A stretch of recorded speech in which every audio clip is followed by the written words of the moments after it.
So, looking at number 7. This is talking about a particle that's moving along a horizontal line, and its position function is given there. They want us to find the times when the particle changes direction. So, James, go ahead and hit record. Oh, we're recording. So, remind me real quick. How do we figure out when the particle changes directions? When it reaches 0, right? Okay, that's part of the ticket. When the velocity goes from negative to positive. That's yeah. When velocity goes from positive to negative, or negative to positive. Harley, yeah, I guess you can head on down there. They told me to let you go around 8:55 right now, and you can shut that door on the way out. And obviously, if it's going from positive to negative, then it must pass through 0. If it's going from negative to positive, it has to pass through 0. Okay. Let's go ahead and find the velocity function by taking the derivative here. So v of t is going to be 4t cubed minus 300, so 36t squared. Now, what we did yesterday is we set this equal to 0, and then we found some values, which we probably could do that by hand right now. I could probably.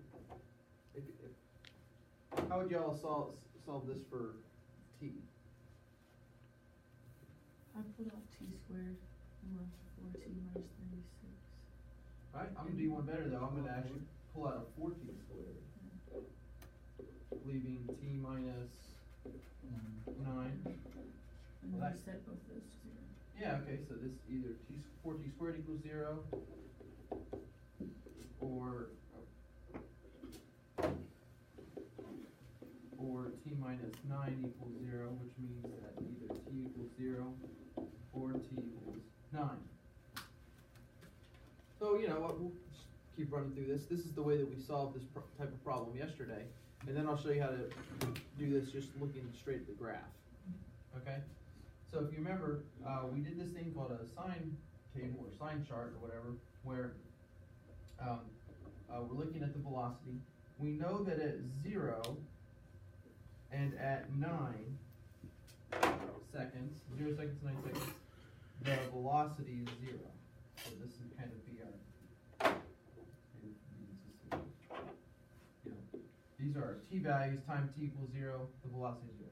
Time 9 seconds, the velocity is 0. What we're interested in is whether or not the velocity is positive or negative in these other regions. So I would make sure you kind of look and see this is something kind of a newish thing. What we could do is we could plug in a number here on the number line, a time value less than 0, maybe like -1. Plug and see whether the velocity was positive or negative in that region. Plug in a value here, maybe +1. See whether the velocity is positive or negative, and then plug in a value here, maybe say a 10, and see whether the velocity is positive or negative. Now, here's a question. If I plug in 1, well, let's go ahead and do those values real quick and see what we get. And we're plugging this into the velocity function. It's going to be 4 minus 36. I think it's going to be negative. What about -1? It's also negative. And 10. Okay. How do I know that? So essentially, we would say, if we talk about the position up here, when the velocity is negative, what's going on with the particle? It's moving left. When the velocity is 0, what's going on with the particle? Stop. Negative again? Moving to the left. I just put L for moving left. 0, stop. And here it's moving right. So Well, from time 0 to time 9, that's kind of a big time frame. And I'm saying that it's moving left, according to this, we're indicating that it's moving left during that entire time. How do we know that it doesn't do a quick little turnaround somewhere between 0 and 9? If it's moving left, how do you know it just doesn't kind of do this and then kind of go back? Because there's not another point of 0. That's There right. would be.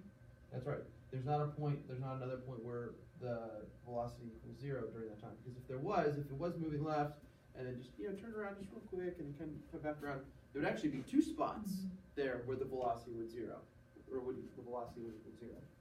And based on our equation right here, the only time the velocity is equal to 0 is at time 0 and at time 9. Okay? So based on this, we're interested when the particle changes direction, and only for t values greater than or equal to 0. So, well, it certainly doesn't change direction here, but here it does. Okay? Are we sure that that's the? Did you plug in? Okay, let's see, because this will be, that for -1, yeah, that's gonna take over. A negative times a negative times a negative is gonna be a negative number minus a positive. So yeah, you're right. Okay. Real quick, another way that we could determine this answer really quickly, actually, is if we were to graph this. Graph the velocity. So let's go ahead and do that on our calculator real quickly.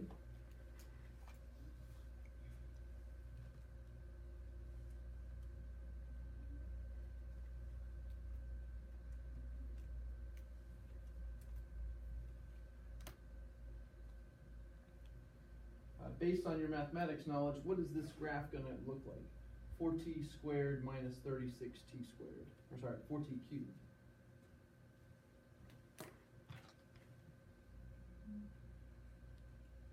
Do I know? I got some on the problem. Okay. Are you sure? Do you have a t cubed? Yes. Let's go zoom standard. It's one of those ones that has It should look, if we're has looking like a at the- loop and then it goes back. Okay. Yeah, it's kind of hard to see because there's a bar right there. If you hit zoom standard, you should be able to see it. It's like a small loop, maybe sure. It does, kind of has, it looks like it's doing something like this. We can't really see it, but then it kind of goes up again like that.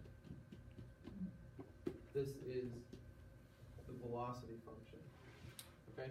If you zoom out, maybe you can see it. I don't know. The problem with the zooming out is it zooms out everything.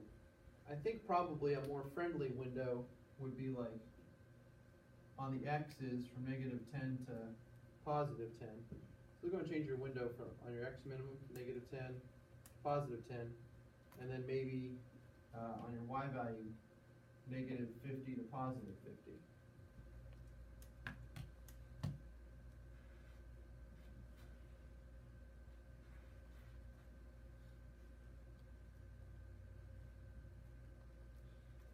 It looks like that's still kind of, it goes really far down here, doesn't it? Anybody getting this graph? You kind of see that it should be coming back up. Yeah. So when you change that, notice this is a situation, yeah, you kind of have to go really far down there to get it. This is what it looks like, Harley. So, yeah, it goes actually pretty far down. The question is, could we look at this graph and make some conclusions about the motion of the particle based on this graph? And the answer is sure. We could find out that it crosses or hits the x-axis right there at 0, and it crosses the x-axis right there. Okay. So what this tells us is that in this region right here, from -infinity up to 0, that the velocity is negative. In this region right here, notice the velocity is negative.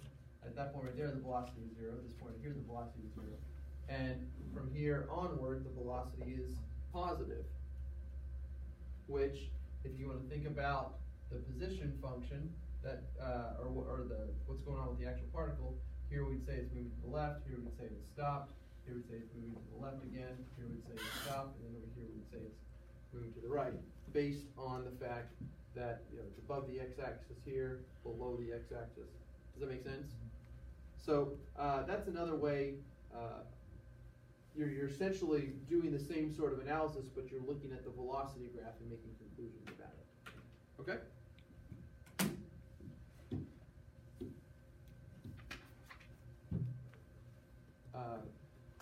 Let's talk about number 8. James, read that one to us.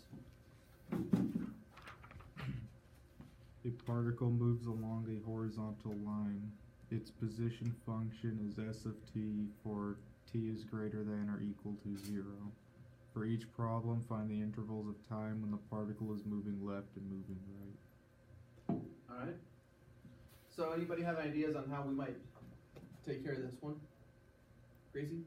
I did the same thing as I did in the last one. I found when the velocity was 0, Mm-hmm. and then I found the values on both sides of it. And so, like, if it was negative or positive, or, and then said from like 0 to however long was negative Mm-hmm. was left, and then from when the point changed to infinity, was Yep. right. Absolutely. It's essentially the same sort of analysis that we're doing here. On that previous problem, we were actually kind of going really far. We were looking for when the velocity was going from negative to positive or positive negative, and that was telling us the turnaround points. Okay. This one is just kind of dumbing it down a little bit, just saying when is it going left and when is it going right. If we were to write it so this is something I'm gonna let y'all do on your own here, but if we were looking at that previous problem, number 7, we would say from, you know, it's moving left from negative infinity up to 0, as well as from 0 up to 9. And it was moving to the right from 9 to positive infinity. Okay? And we could put a union right here. So, yep, that's how you can take care of that one. Number 9, the same kind of thing. Alright. Ivan, read to us the instructions here on number 10.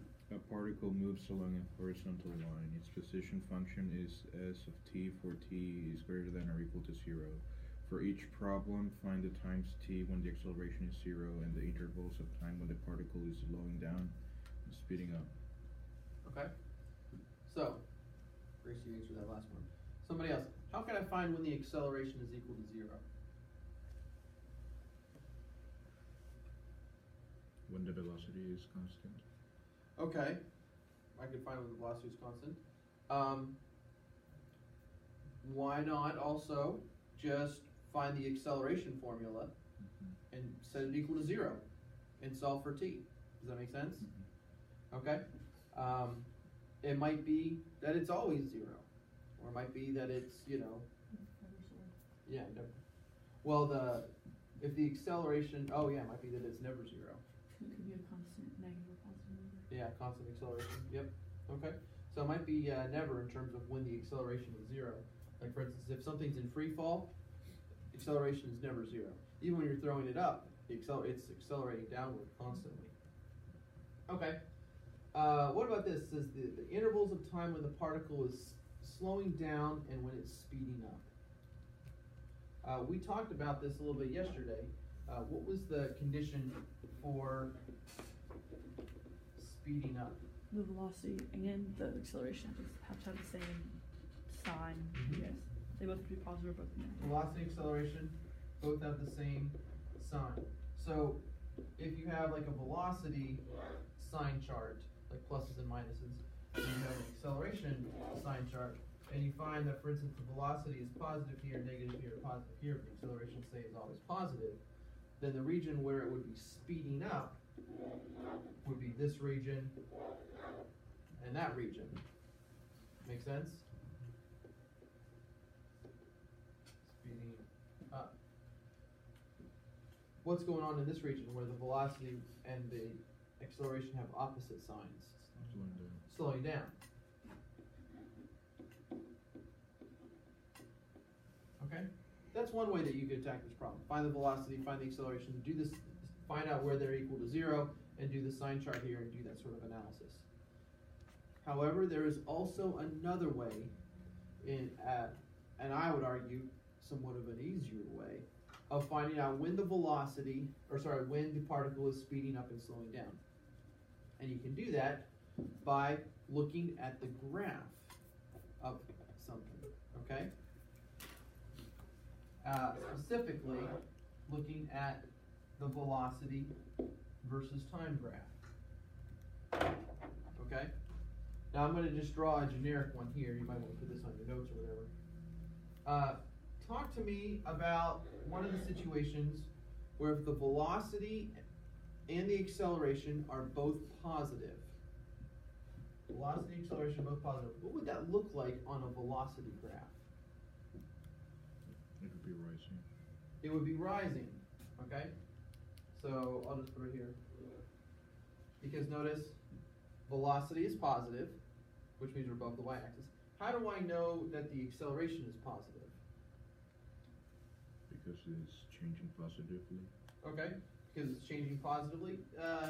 I would say maybe because the velocity is increasing. Mm-hmm. Okay. Another way you could also say it is that the slopes. We know that acceleration is the derivative of velocity. So if we're looking at the slopes here, we'd say, well, what's the slope right here? What's the slope right here? What's the slope right here? What type of values would you get for the slope? Positive or negative?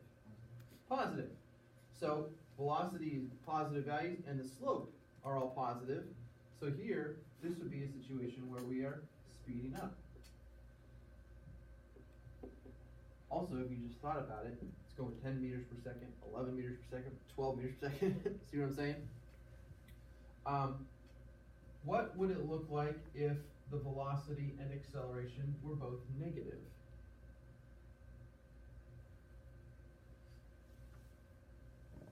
Would be decreasing.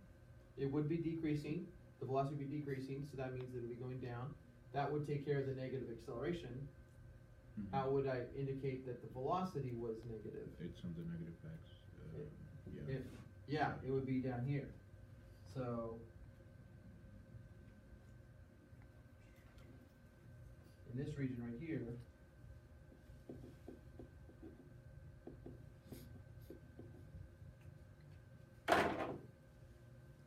from that right here, it's also speeding up because our velocity is negative and our acceleration is negative. Okay? Now, I've seen some physics teachers describe it this way. They say, if the velocity graph is moving away from the x-axis, then you're speeding up. Because that would take care of the situation where the velocity was becoming more and more positive, or this region down here where the velocity is becoming more and more negative. You're, 10 meters per second, 20 meters per second, 30 meters per second, or negative 10 meters per second, negative 20 meters per second. So you're definitely speeding up. But what about, so let's put what about this region right here? How would you describe what's going on with that? Slowing down. Yes, slowing down, because, notice, velocity is positive, but it's decreasing. It's getting closer to zero velocity. So it'd be like 10 meters per second, 5 meters per second, 2 meters per second, 1 meter per second. So yeah, this is slowing down. And this region right here would also be slowing down, because this is a situation you might think like negative 10 meters per second, negative 5 meters per second, negative 2 meters per second. So I've heard other physics teachers describe this as if your velocity graph is getting closer to the x-axis, then you're slowing down.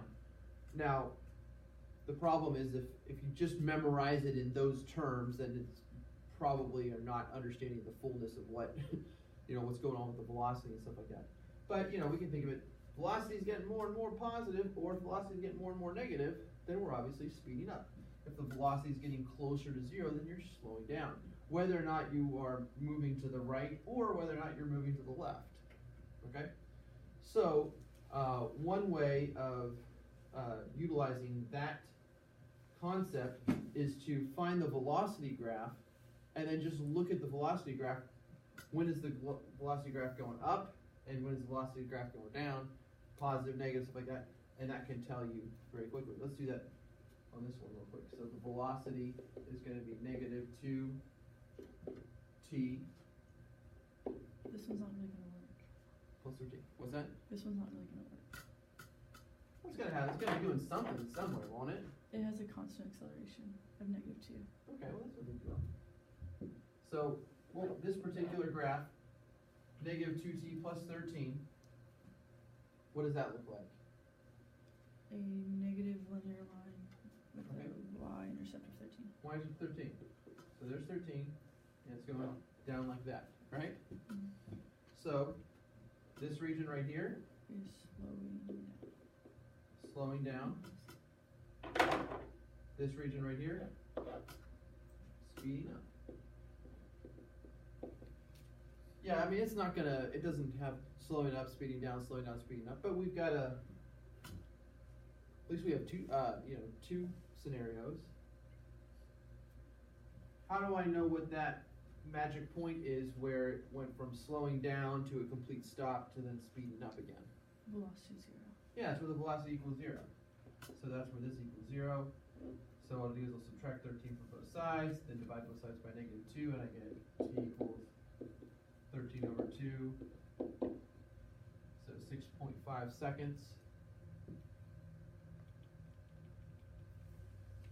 So it looks like it's slowing down from 0 to 6.5 and speeding up from 6.5 to infinity.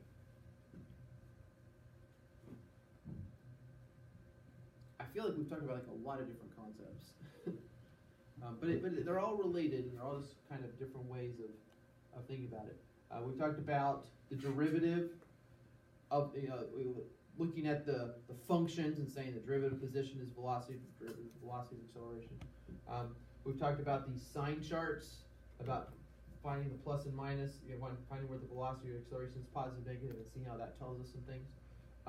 We've looked at some graphs and talked about how this, just graphically, the slope of the velocity graph is the acceleration. The slope of the position graph is the slope of velocity is acceleration. Slope of position is velocity. We talked about turning around, moving right, moving left, sort of all those different things. Lots of good stuff. 11 and 12 are basically the same kind of things. Okay? Want to move on and talk about just a couple more items, and I think we'll be sitting pretty good.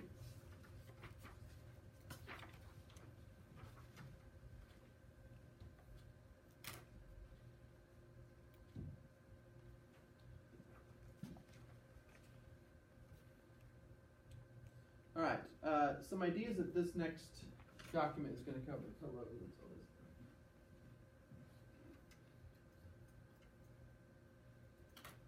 All right. Let's just glance through here. This says, blah, blah, blah. Find the maximum speed. Okay?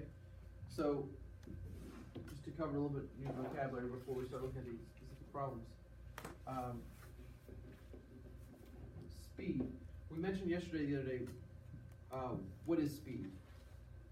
The absolute value of the velocity. It's the absolute value of velocity.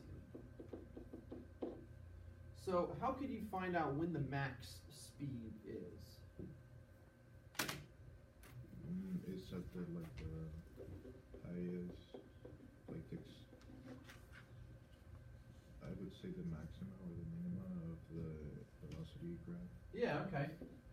So that would be at the maximum or minimum of your velocity graph.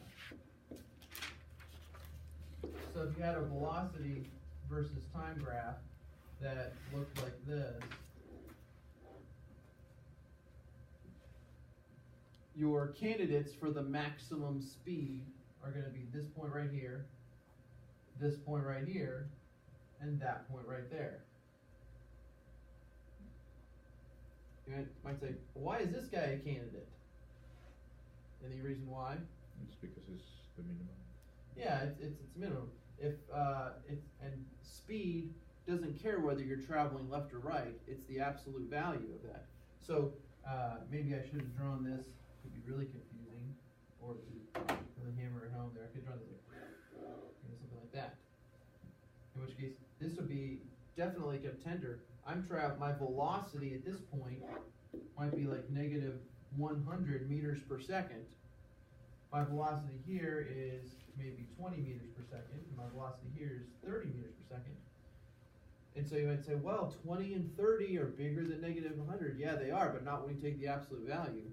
Okay? So that's something to kind of think about when the max speed is. Talking about some other terms that we're going to see here, just glancing ahead, it talks about the displacement.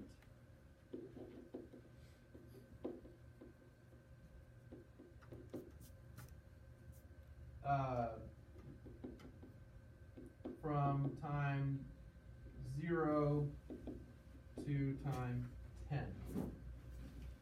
What is displacement? How would y'all define that? The change in X location, right? Yeah, the change in the position. Okay? Displacement is traditionally delta x, and it's going to be final position minus its initial position. That's something we kind of talked about. In this case, that would be x of 10 minus x of 0. Just how far did it move? How far did it change? The reason I bring this up is because the displacement can be different from the total distance traveled. Observe. Oh, because if you go back and forth. Here's 1 meter. They're there, so I'm going to start here. Okay. Travel over here. 3 meters. Stop, turn around. Turn over here. Stop right there. 1 meter. What is my displacement? The time when I began, the time when I end. 1 meter. 1 meter. Okay, final minus initial. So I've been displaced 1 meter. But what is the total distance that I've traveled? 7. 3, 3, 1. So yes, 7. Okay? So total distance traveled really kind of depends on what I did during that whole time. Does that make sense? Okay? I'm so sorry. So unfortunately, there's not really a good formula for the total distance traveled because it depends on the path that I took, right? In that last situation, I went 3 to the left, then back over here. You know, my path could have looked like this. I could have walked all the way over here to -5, and then walked over here and stopped. In which case, my total distance traveled would have been 11 meters. See what I'm saying? So, let's think together. What is a way that we can find the total distance traveled?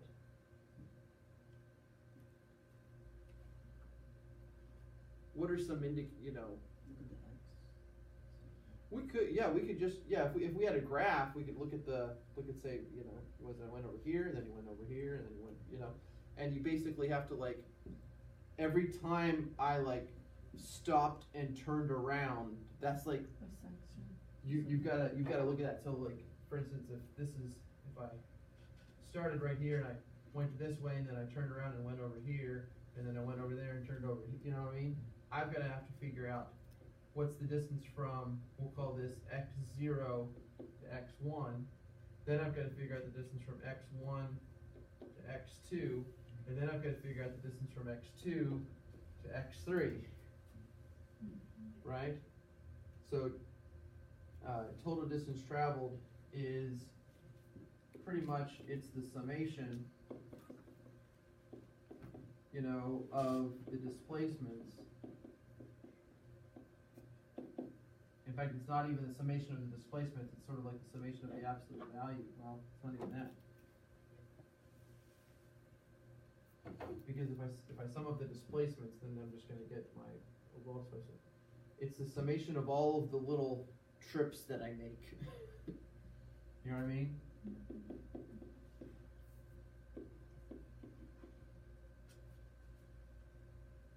So, how do I know that this right here is a stopping point? And how would I know that this over You here can is look something? at the velocity graph, and every time it hits zero, that's whenever they're changing. Yep. So notice at that point right there, the velocity is going to equal 0. At this point right here, the velocity equals 0. In fact, now remember, velocity equals 0 is not enough to guarantee that you turn around, but at least we know it's a stopping point. Mm-hmm. You know, every time that I make a stop along the way, summation of the little trips made, where a trip is defined as, you know, from the beginning point to a time when your velocity was 0. Because I could have done something like this. I could have started here and traveled here. I could have stopped for a moment, but then traveled a little bit more, and then stopped here and turned around, and then come over here. So I could still do x0, x1, x2, x3. It's not going to do me any harm if I find the distance I've traveled from here to here, and then the distance traveled from here to here. See what I'm saying? So, yeah.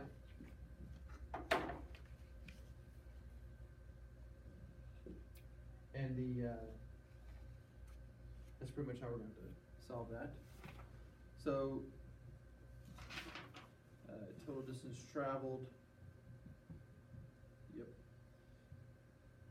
Once we get into a little bit more advanced calculus, there is some really nice ways of finding the total distance traveled. That's not going to be a multi-step process, but we're not quite there yet. Okay. Yep. Let's go ahead and knock out as many of these problems as we can. I feel like that last, let's go to the back here. Total distance traveled. I think that's going to be kind of a really interesting one. This is a particle moves along a horizontal line. Its position function, s of t greater than 0. For each problem, find the distance traveled by the particle over the given interval. So this is an equation for our particle's position. They want us to figure out how far does it travel between time 10 and time 16. Okay? So would it be advantageous for us to graph this? You would actually graph that? Mm-hmm. All right. Let's go ahead and graph that. But we'll probably need to figure out a nice friendly viewing window.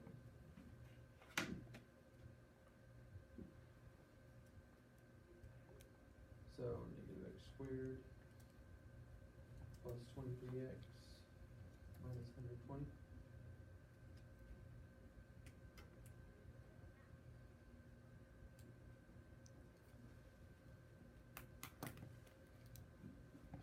Unfortunately, I don't know, mine goes off the screen. If I do zoom standard, it goes off the screen pretty much right away. If we zoom out, is that any better? Okay, that's not too bad. So this is our position as a function of time, and looking at that graph, we can immediately, or the equation, we can say, yeah, it's a parabola, it's opening downward. Using the graphic calculator, we see that it kind of looks like this. Okay. So let's figure out what is its position at time 10. We can just use the calculator to figure out that. I can say evaluate at 10. What do y'all get? 10. And mine even kind of shows the position right there. It's so at 10. What about at 16?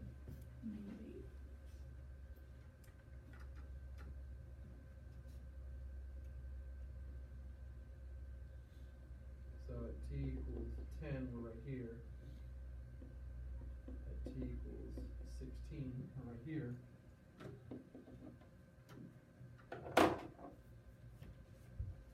Now if I was asking what's the displacement, right? Then we would say, well, he went from 10 right here, and then he ended up, going -8 right there. So looks like he moved downward a total of 18, right? So that would be the displacement, but that's not what the question's asking. The question's asking find the total distance traveled. So I need to take into account the fact that after he's right here, he kind of moved up a little bit. So he got to this peak right here, and then he moved back down. See what I'm saying? So I need to figure out what is the time right here, and what is that position. Then I can figure out what's the total distance they traveled here to here. Then from there all the way there. How do I find that peak? When the velocity is 0. Yeah, it's when the velocity is 0. So let's go ahead and find the velocity function here. So velocity is going to be negative 2t plus 23. Set that equals 0. We have negative 23. Divide both sides by negative 2. So t is equal to 11.5. So that peak occurs at t equals 11.5. We can tell just by that graph that, yeah, clearly that's the turnaround point. So let's figure out S of 11.5.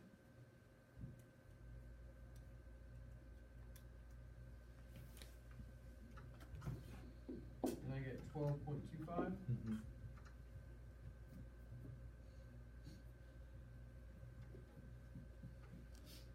So if I were to write all this out,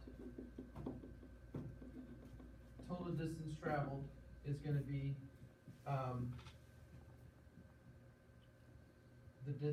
it's going to be the absolute value of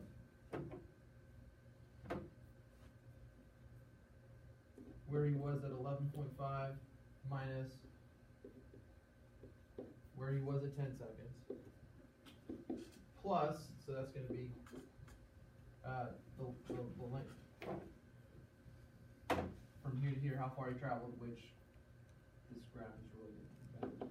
From his starting point up to that peak, plus the absolute value of the leg from S of 16 minus Fs of 11.5. So 11.5 is at 12.25 minus S of 10, so that's 10, plus S of 16, so negative 8, minus 12.25. So it's going to equal, 12.25 minus 10, so that's going to be 2. Negative 8 minus 12.25 is going to be negative, am I right here? Negative 20.25. Take the absolute value, and we end up with 22.25.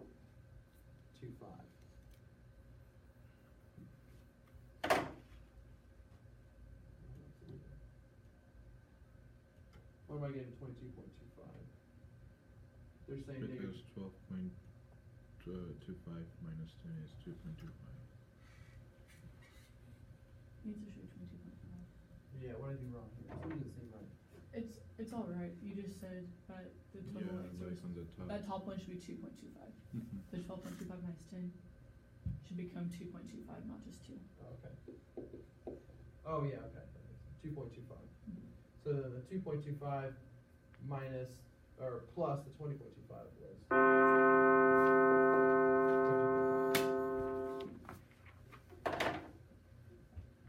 All right.